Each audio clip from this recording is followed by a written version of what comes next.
উনি বলেন তোমরা কি অত্যাচার করবা?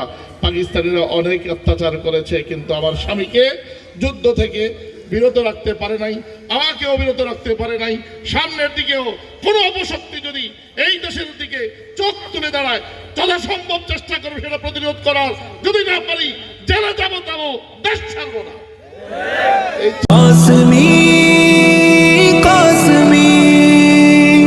তার নীতি, সেই নীতির অনুসারী আমরা কতগুলো মানুষ একত্রিত হয়েছি।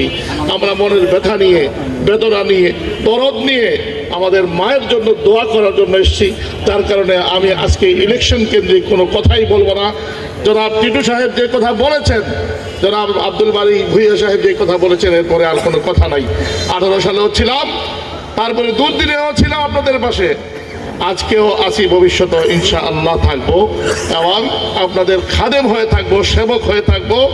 আপনারা ইনশাআল্লাহ সকলে মিলে যদি আপনারা বিএনপিকে ভালোবাসেন, বেগম খালেদা জিয়াকে ভালোবাসেন, শহীদ প্রেসিডেন্ট জিয়াউর রহমানকে ভালোবাসেন এবং এই বিএনপির আদর্শকে ভালোবাসেন, স্ট্যান্ডিং কমিটির সদস্যদেরকে ভালোবাসেন, আপনার এলাকাবাসীর নেতৃবৃন্দ যদি ভালোবাসেন, তাহলে প্রত্যেকটা মানুষ আমরা খেজুর গাছের প্রতি পাতার রঙে ইনশাআল্লাহ আমরা ধানের শীষ তালাশ করে নেব, ঠিক কিনা?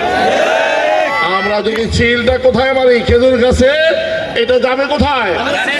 ধানের শীষে।